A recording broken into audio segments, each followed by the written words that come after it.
let's just dive right into the monster. We're talking about the water weird. Pun definitely intended. Let's see, this little blurb goes, before you drink from a fountain or pool, toss a copper coin in it. It's a small price to pay for your life. X the Mystic, second rule of dungeon survival. Water weird. A water weird is an elemental guardian bound to a specific water-filled location, such as a pool or fountain. Invisible while immersed in water. Its serpentine shape becomes clear only when it emerges to attack, using its coils to crush any creature and its summoner and those its summoner declares is off limits. When slain, a water weird becomes an inanimate pool of water. Goody and evil wizards. Like most elementals, a water weird has no concept of good or evil. However, a water weird bound to a sacred or befouled source of water begins to take on the nature of that site, becoming neutral good and neutral evil. A neutral good water weird tries to frighten away interlopers rather than kill them, while a neutral evil water weird kills its victims for pleasure and might turn against its summoner. A water weird loses its evil alignment if waters are cleansed with purify food and drink spell. Elemental nature, and a water weird doesn't require air, food, drink, or sleep. So it's a chunky boy, large elemental that's neutral. Its armor class is only 13, which really isn't too much. Its hit points are 90, 10 plus 9, which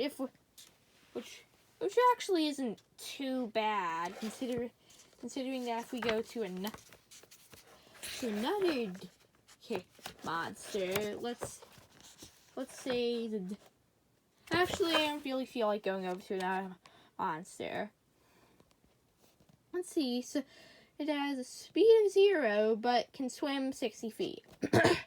Strength of 17, dexterity of 16, constitution of 13, intelligence of 11, wisdom of 10, charisma of 10. Resists fire damage as well as bludgeoning, piercing, and slashing damage from non-magical attacks, which makes this kind of more powerful than you'd think, but I mean it's not as bad as the Intellect Devourer. No, we're not mentioning that little shit again. Okay, focus.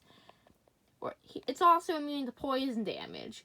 It can't be exhausted, grappled, paralyzed, poisoned, restrained, being falling prone, or unconscious. It has 30-foot blind sight, passive perception of 10, and it does have normal sight as well. Not only stands Aquan, but does it sleep? I have no mouth, yet I must scream. Okay, that gag was kind of funny. Challenge. Free tree.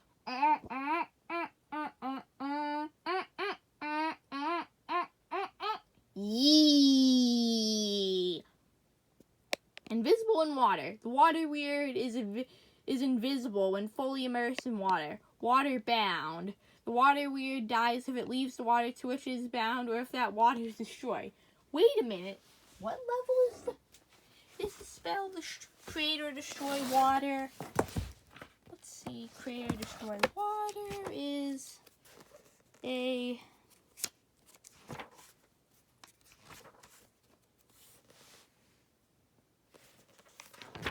Hold on. Give me a moment. What's with all the CO? Create or destroy water is a first level spell. That means that the pool of water is small enough, you can actually defeat a water weird at first level. A single wizard could defeat a water weird at first level if it had the right spell. Now, granted, realistically, they probably don't have create or destroy water, but if they do, then it's game over for the water weird. Game freaking over.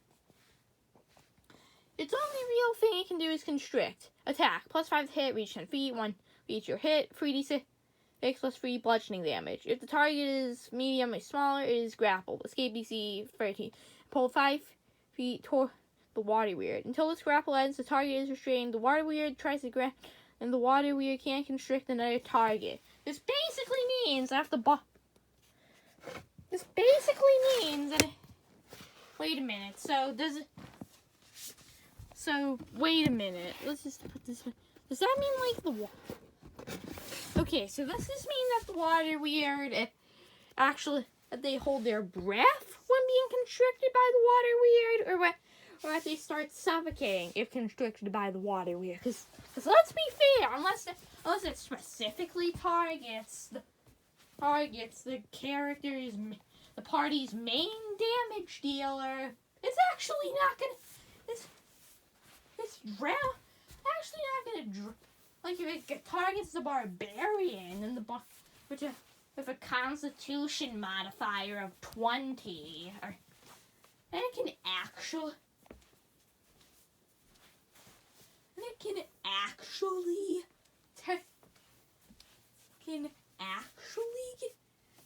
strong.